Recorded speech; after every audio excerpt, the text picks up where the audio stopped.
Hello, I am Patrick Reed, and I'm going to be presenting NAFTA. NAFTA, or the North American Free Trade Agreement, is an agreement signed by the governments of the three countries in North America to create a trilateral trade bloc between them. Prior to NAFTA, leaders of the United States and Canada signed the Canada-US Free Trade Agreement in 1988 to improve the circumstances for trade between the two countries. The American government then entered into negotiations with the Mexican government for a similar treaty because Mexican tariffs on U.S. imports were 250% higher than U.S. tariffs on Mexican imports, and Canada then asked to join the negotiations in order to preserve its perceived gains under the 1988 deal. In 1991, Canada requested a trilateral agreement, which then led to NAFTA. NAFTA was signed by all three countries on December 17, 1992, but is only taken into effect on January 1, 1994. Appropriately, the members of NAFTA are the United States of America, Canada, and Mexico. As far as the aims of NAFTA, Article 102 of the agreement states that its main objectives are to eliminate trade barriers and ease the movement of goods and services between borders of the three parties, promote conditions of fair competition, significantly improve investment opportunities in the territories of the three parties substantially, protect intellectual property rights for all those included in the agreement, create effective procedures for the government of trade between the parties. This includes the application of the agreement, how it is to be administered, and how disputes will be settled.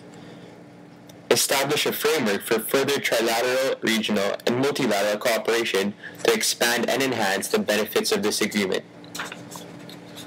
NAFTA is run and governed by the NAFTA Secretariat. This Secretariat is composed of a Canadian section, a Mexican section, and an American section. Each section is a mirror image of the other sections, and they are each governed by a secretary appointed by their respective governments.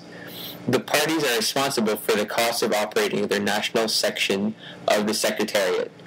The Secretariat shall provide administrative assistance to the Commission on enforcing the agreement, panels and committees established under the reviewing of disputes in anti-dumping and countervailing matters, panels established under the chapter for all disputes and settlements, institutional arrangements and dispute settlement procedures. NAFTA has been successful to a great extent in meeting its aims. Trade barriers have been significantly reduced or eliminated, with 50% removed on the day of its inception alone. Many tariffs were eliminated immediately, while others were scheduled for phase-out over periods of 5 to 15 years. As of January 1, 2008, all tariffs between the United States and Mexico for agricultural products have been cut. As of now, there are no tariffs between the U.S. and Canada except for Canadian poultry and U.S. sugar. Investment into the other countries, particularly Mexico, improved significantly. This is partly due to the weak labor union in the country, and the ethics of such will be discussed later. In terms of creating an effective procedure for the governing of trade, the Secretariat's division into three sections with each country involved assures that each country is represented in the decision-making. A framework has been established as the committee has a formal procedure for settling disputes, where one must first file for the dispute, and then the committee looks over the dispute to come to a decision. Although successful, NAFTA has had its share of failures as well. Fair competition has not been entirely promoted because the opening of borders to trade have brought investors to abandon the U.S. and move factories to Mexico due to cheaper labor, and this is partly attributed to the weak labor union. Also, there are separate agreements for agricultural trade, one between the U.S. and Canada and one between the U.S. and Mexico. Overall, NAFTA has been described as a wash, as it has neither been particularly good or bad for some of the countries.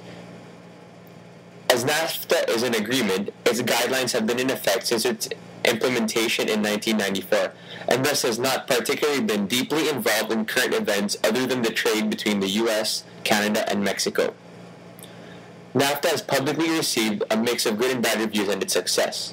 During its first 7 years, North America's net exports to the rest of the world declined in 78 of the 97 industry categories. Although the graph shows that there has been an increase in exports, the levels of imports have increased at a greater rate.